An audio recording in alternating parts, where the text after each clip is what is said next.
नागपुर से राजनीतिक चर्चा सामने आ रही। अमरावती मनपा संदर्भ में भाजपा नेता नवनीत राणा ने महायुति विधानसभा स्तर पर चर्चा की जाने की जानकारी दी।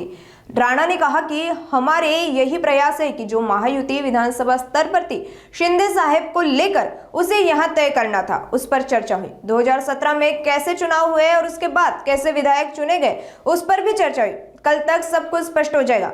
आइए सुनते हैं आगे और क्या कुछ कहना है नवनीत राणा का।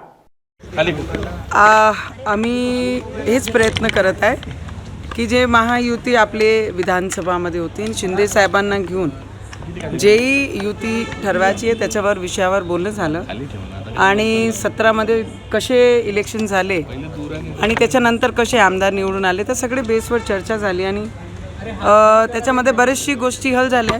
उद्यापर्यंत सगळे क्लिअर होईल। किती जागा मागितली? एक यावेळी तुमच्या विरोधात प्रचार करणार की तुमच्या सोबत असणार आहे? रवीजी बीजेपी सोबत भारतीय जनता पार्टी सोबत 14 पासून आहे, तर रवीजी भारतीय जनता पार्टी सोबतच राहणार आहे। ते स्वतःच कबुली करतात की मोठे भाऊ म्हणून, आम्ही लहान भाऊ म्हणून त्यांच्या सोबत नेहमीच आहे। राष्ट्रवादी पण तुमच्या सोबत अमरावतीमध्ये असणार आहे? ते आमचे नेते ठरवतील आणि मला जिथपर्यंत माहीत आहे की बरीचशी ठिकाणी त्यांच्यासोबत युती नाही करत आहे आणि मला वाटते अमरावती त्याच पद्धतीने ठरणार आहे। नवनीत जी, आज क्या चर्चा हुई? किन विषयों पे चर्चा हुई? कितनी सीटें आप लोग शिवसेना को दे रहे हैं? अभी तक ऐसा कुछ सॉल्व नहीं हुआ है, पर कल तक उसमें बहुत सारा सोल्यूशन निकल के हल हो जाएगी वो भी सब्जेक्ट। मैम, टाटा एक रिपोर्ट है सोशल साइंस की कि मुंबई में जो है 2051 तक जो है हिंदुओं से ज़्यादा मुस्लिम होंगे। इसको किस आपका बोलना एकदम बराबर है। जो घुसपैठिए हैं, जो अभी रिपोर्ट आई है टाटा की, जो आप जिस तरीके से बता रहे हैं, आसाम में 200% ग्रोथ उनमें पाई गई है। 30% आप मुंबई में प्रॉपरली देखेंगे तो वहाँ पर पाई गई है। आप वेस्ट बंगाल में देखिए वहाँ पर है। कश्मीर में देखिए कितने परसेंटेज उनका बढ़ा हुआ है।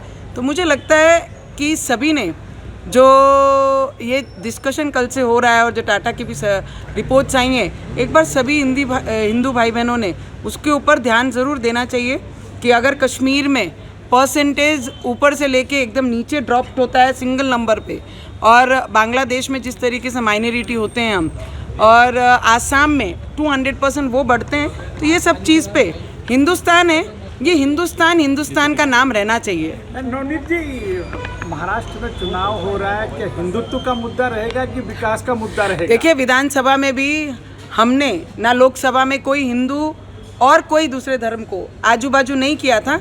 ये सेकुलरवाद जिन्होंने लाया है वो कांग्रेस पार्टी है, वो भारतीय जनता पार्टी नहीं करती है। भारतीय जनता पार्टी अपने तत्वों पे और विचारों पे लड़ती है और विकास के मुद्दे लेकर लड़ती है। तो इस बार विधानसभा में सबने देख लिया, पूरे महाराष्ट्र में विकास के मुद्दों पे हम लड़े और विकास के मुद्दों पे हम चुन के आए हैं। तो उद्धव जी एक साथ आ गए हैं मनसे के साथ। जनाब उद्धव ठाकरे जी हैं, वो ठाकरे नाम तो मुझे लगता है बाला साहब ठाकरे जी के साथ ही चले गया, क्योंकि ठाकरे जी जो विचारों पे काम करते थे, आज उद्धव ठाकरे जी चद्दर चढ़ाने जाते हैं और चद्दर चढ़ाने वालों को पास में बिठाते हैं। सिर्फ राज ठाकरे जी से सवाल रहेगा मेरा कि भोंगे कहाँ गए, मस्जिदें कहाँ गई और हनुमान चालीसा कहाँ गया। पहले बोलते थे कि मेरे प्यारे हिंदू भाई बहन, और अब उनकी भाषा में आता है कि मेरे महाराष्ट्र के प्यारे मतदार। तो इसमें से आप समझ जाइए कि उनकी दिशा कहाँ पर जा रही है। अब वो भी चद्दर चढ़ाने जाएंगे कि उद्धव ठाकरे साथ में बिठाएंगे, तो उनको पूछना राज पड़ेगा। ठाकरे त्यांच्या प्रेसमध्ये बोलले होते की माझ्याकडे एक देवेंद्र फडणवीसांचा व्हिडिओ आहे ज्याच्यामध्ये ते अल्लाहू अकबर बोलतात आणि असे अनेक व्हिडिओ त्यांच्याकडे आहेत।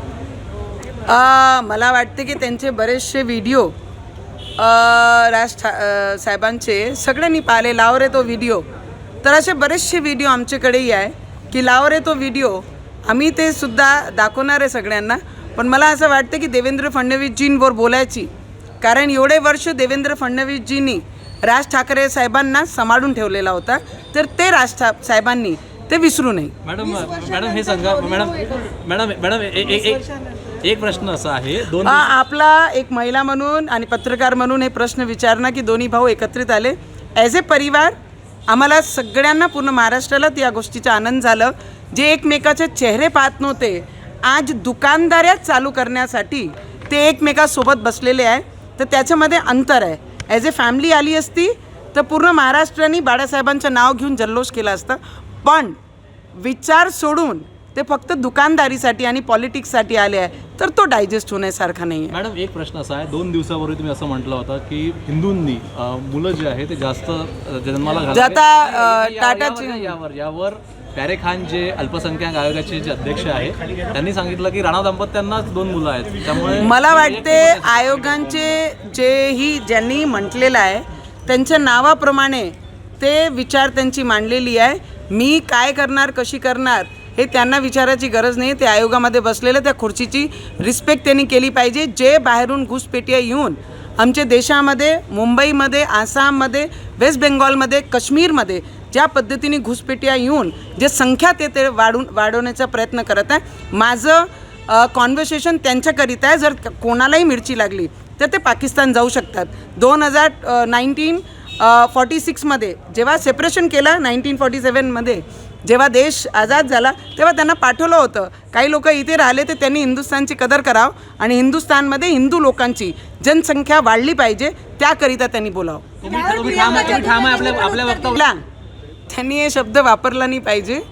आणि ॲज अ फिमेल त्यांनी जी माझी भावना आहे, डोक्यावर जे बिंदी लावतात, जे टीके लावतात, त्याचा तरी त्यांनी सन्मान करावा. महाराष्ट्र मराठी माणसाचीच आहे, तर त्याच्यात कोणी डाऊट आणत आहे.